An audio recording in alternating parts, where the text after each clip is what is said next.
आज है 22 सितंबर 2025, दिन सोमवार। यूपी की सुर्खियों में आपका स्वागत है। आइए देखते हैं फटाफट अंदाज में यूपी की खबरें। पंजाब एंड सिंध बैंक ने क्रेडिट मैनेजर और एग्रीकल्चर मैनेजर के 190 पदों पर भर्ती का नोटिफिकेशन जारी किया है। आवेदन प्रक्रिया 19 सितंबर से शुरू हो चुकी है और उम्मीदवार 10 अक्टूबर 2025 तक आधिकारिक वेबसाइट पर आवेदन कर सकते हैं। क्रेडिट मैनेजर के 130 और एग्रीकल्चर मैनेजर के 60 पदों पर नियुक्तियां MMGS सेकंड स्केल में होगी। चयनित उम्मीदवारों को 64,820 से 93,960 रुपये तक सैलरी मिलेगी। आवेदन शुल्क सामान्य OBC व EWS के लिए 850 रुपये और SC ST PWBD के लिए 100 रुपये तय है। योग्य उम्मीदवार जल्द आवेदन करें। राष्ट्रीय औषधीय शिक्षा एवं अनुसंधान संस्थान रायबरेली ने नॉन टीचिंग पदों पर भर्ती निकाली है। आवेदन प्रक्रिया 31 अक्टूबर 2025 तक चलेगी। इस भर्ती के तहत असिस्टेंट रजिस्ट्रार, एडमिनिस्ट्रेटिव ऑफिसर और असिस्टेंट ग्रेड सेकंड सहित कुल 4 पदों को भरा जाएगा। असिस्टेंट रजिस्ट्रार पद के लिए मास्टर डिग्री और 8 साल का अनुभव जरूरी है, जबकि अन्य पदों के लिए स्नातक डिग्री और संबंधित अनुभव आवश्यक है।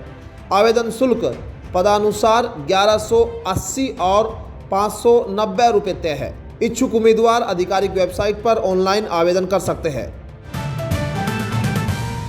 हाईकोर्ट ने केंद्र सरकार को वाहनों और सोशल मीडिया पर जातीय महिमा मंडन के चिन्ह हटाने और स्कूलों में जातिवाद विरोधी पाठ पढ़ाने का निर्देश दिया है। कोर्ट ने पुलिस दस्तावेजों में जाति आधारित प्रविष्टियों पर कड़ी आपत्ति जताई और कहा कि पहचान के लिए आधार, मोबाइल नंबर और फिंगरप्रिंट जैसे आधुनिक साधन मौजूद है। अदालत ने सरकार को तुरंत पुलिस फार्म से जाति धर्म प्रविष्टियां हटाने और थानों से जाति महिमा मंडन वाले बोर्ड हटाने का निर्देश दिया है।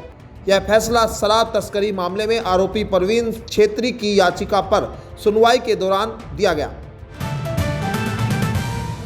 उत्तर प्रदेश सरकार ने आउटसोर्सिंग भर्तियों में पारदर्शिता और कर्मचारी हितों की सुरक्षा के लिए बड़ा कदम उठाया। Uttar Pradesh outsource service corporation limited नवंबर 2025 से काम शुरू करेगा और जनवरी 2026 से भर्ती प्रक्रिया प्रारंभ होगी। इससे 11 लाख से अधिक कर्मचारियों को लाभ मिलेगा। नए मॉडल में नियुक्तियां GM पोर्टल के माध्यम से होगी और कर्मचारियों को समय पर वेतन, पेंशन व बीमा जैसी सुविधाएं मिलेगी। अनुबंध 3 साल का होगा। मानदेय 20,000 से 50,000 रुपये तक। इस सुधार से निजी एजेंसियों की मनमानी खत्म होगी और रोजगार में पारदर्शिता बढ़ेगी। बाराबंकी की पूजा बनी रोल मॉडल। गरीबी में पली बड़ी बाराबंकी की 12वीं की छात्रा पूजा पाल ने कबाड़ से थ्रेसर मॉडल बनाकर सबको चौंका दिया। धूल रहित इस मॉडल ने इंस्पायर अवार्ड जीतकर यूपी के टॉप 10 और राष्ट्रीय स्तर पर जगह बनाई। पूजा को PM मोदी की डॉक्यूमेंट्री कर्मयोग में शामिल किया गया है और मिशन शक्ति फेज 5.0 की रोल मॉडल भी बनी। जापान में वैज्ञानिकों से तकनीक सीखने के बाद लौटने पर उन्हें मंत्री सतीश शर्मा ने सम्मानित किया और आवास स्वीकृति पत्र सौंपा। पूजा ने मॉडल का पेटेंट कराने की प्रक्रिया शुरू कर दी, जिससे किसानों को बड़ा लाभ होगा। मुख्यमंत्री योगी आदित्यनाथ ने शिक्षकों की अनिवार्य पात्रता परीक्षा TET का आवेदन शुल्क नहीं बढ़ाने के निर्देश दिए। शिक्षा सेवा चयन आयोग शुल्क बढ़ाने का प्रस्ताव तैयार कर शासन को भेज चुका था, लेकिन CM ने नाराजगी जताते हुए इसे खारिज कर दिया। वर्तमान में TET आवेदन शुल्क 600 रुपये है, जिसे यथावत रखा जाएगा। यह फैसला लाखों अभ्यर्थियों के लिए राहत भरी खबर है। TET परीक्षा 29 और 30 जनवरी 2026 को प्रस्तावित है। सुप्रीम कोर्ट ने कक्षा 1 से 8 तक शिक्षक भर्ती के लिए TET अनिवार्य किया। लखनऊ में 21 सितंबर 2025 को जवाहर नवोदय विद्यालय की देश की सबसे बड़ी एलुमनी मीट महोत्सव आयोजित हो रही है। Bhimrao Ambedkar auditorium LDA colony में होने वाले इस आयोजन में लगभग 8,000 पूर्व छात्र शामिल होंगे। सांसद, IAS, IPS, डॉक्टर, शिक्षक और व्यवसायी जैसे विभिन्न छात्रों में कार्यरत पूर्व छात्र अपनी यादें साझा करेंगे। इस कार्यक्रम की मेजबानी लखनऊ मंडल कर रहा है और 200 से अधिक लोगों की टीम आयोजन में जुटी है। नवोत्सव का उद्देश्य पूरे देश के नवोदय पूर्व छात्रों को जोड़ना और समाज सेवा की भावना को मजबूत करना है।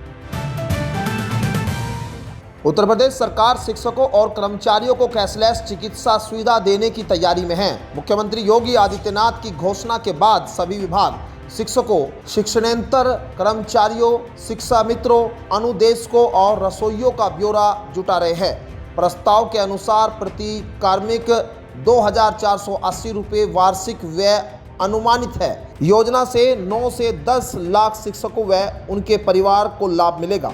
वर्तमान में प्रदेश के प्राथमिक विद्यालयों में 3.38 लाख, उच्च प्राथमिक में 1.20 लाख, एडेड कॉलेजों में 65,000 शिक्षक, 1.42 लाख शिक्षा मित्र और 25,000 अनुदेशक कार्यरत है।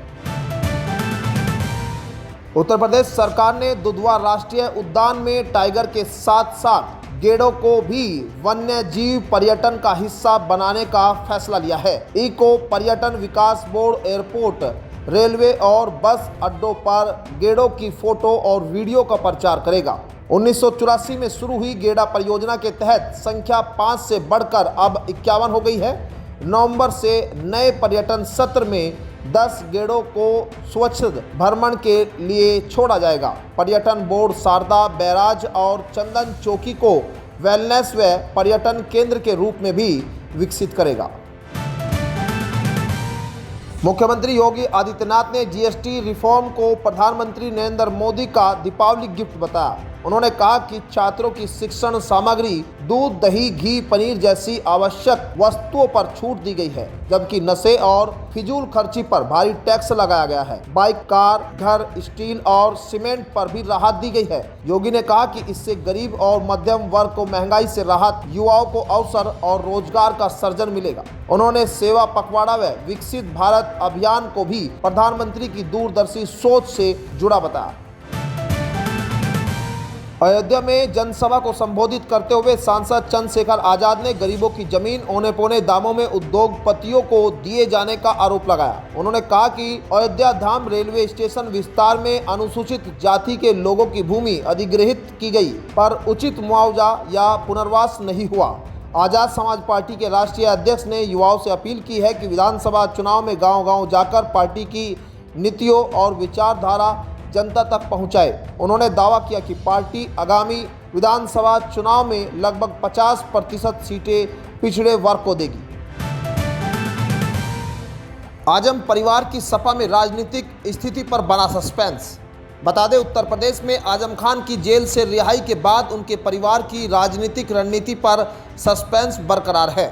सूत्रों के अनुसार अब्दुल्ला आजम सपा अध्यक्ष अखिलेश यादव से नाराज है, लेकिन जेल से बाहर आने से पहले कोई फैसला नहीं लेंगे। कांग्रेस नेता प्रियंका गांधी और अन्य दलों के नेता आजम परिवार से संपर्क में हैं। हालांकि आजम खान और सपा के गहरे संबंधों के कारण पार्टी छोड़ने की संभावना कम है। परिवार की आगामी रणनीति में अब्दुल्ला आजम की भूमिका अहम मानी जा रही है। आम आदमी पार्टी के प्रदेश प्रभारी व राज्यसभा सदस्य संजय सिंह ने उत्तर प्रदेश सरकार पर सरकारी भर्तियों में आरक्षण की अनदेखी करने का आरोप लगाया है। उन्होंने कहा कि योगी सरकार दलितों, पिछड़ों और आदिवासियों के हक की नौकरियां सामान्य वर्ग को दे रही है। संजय सिंह ने बांदा कृषि विश्वविद्यालय और लखीमपुर सहकारी बैंक में भर्ती घोटाले का मुद्दा उठाते हुए कहा कि बहुत कम दलित और पिछड़ों को नौकरी मिली। उन्होंने भर्ती परीक्षाओं में पेपर लीक की घटनाओं की निष्पक्ष जांच और दोषियों को सजा देने की मांग की। लखनऊ में मेट्रो फेज 2 का निर्माण जनवरी या फरवरी 2026 से शुरू होगा। चारबाग से बसंत कुंज तक प्रस्तावित ईस्ट वेस्ट कॉरिडोर की लंबाई 11.165 किलोमीटर होगी, जिसमें 12 स्टेशन होंगे, 7 अंडरग्राउंड और 5 एलिवेटेड। यूपीएमआरसी ने सैल और एरियल सर्वे पूरा कर लिया है। घनी आबादी, ज़्यादा ट्रैफिक और बाजारों की वजह से काम में चुनौतियां होगी। बजट मिलने के बाद निर्माण शुरू होगा। यह कॉरिडोर मौजूदा नॉर्थ साउथ लाइन से जुड़ेगा। योजनाओं से यात्रियों को पब्लिक ट्रांसपोर्ट में सुविधा मिलेगी और पुराने लखनऊ के ट्रैफिक संकट में कमी आएगी। उत्तर प्रदेश में 22 सितंबर को मौसम शुष्क और गर्म रहने की संभावना है। मौसम विभाग ने पूरे प्रदेश को ग्रीन जोन में रखा है, यानी किसी जिले में बारिश की संभावना नहीं है। हालांकि उमस और बढ़ते तापमान से लोगों को हल्की असुविधा हो सकती है। अगस्त माह में प्रदेश के कई हिस्सों में लगातार बारिश हुई थी, जिससे कुछ इलाकों में बाढ़ की स्थिति भी बनी, लेकिन अगले दिन प्रदेश वासियों को राहत मिलेगी। मौसम विभाग ने नागरिकों को धूप और गर्मी से बचाव के लिए आवश्यक सावधानियां बरतने की सलाह दी है। तो ये थी आज की 15 फटाफट खबरें। अगर आपको वीडियो पसंद आया तो वीडियो को लाइक, शेयर व कमेंट जरूर करें। धन्यवाद।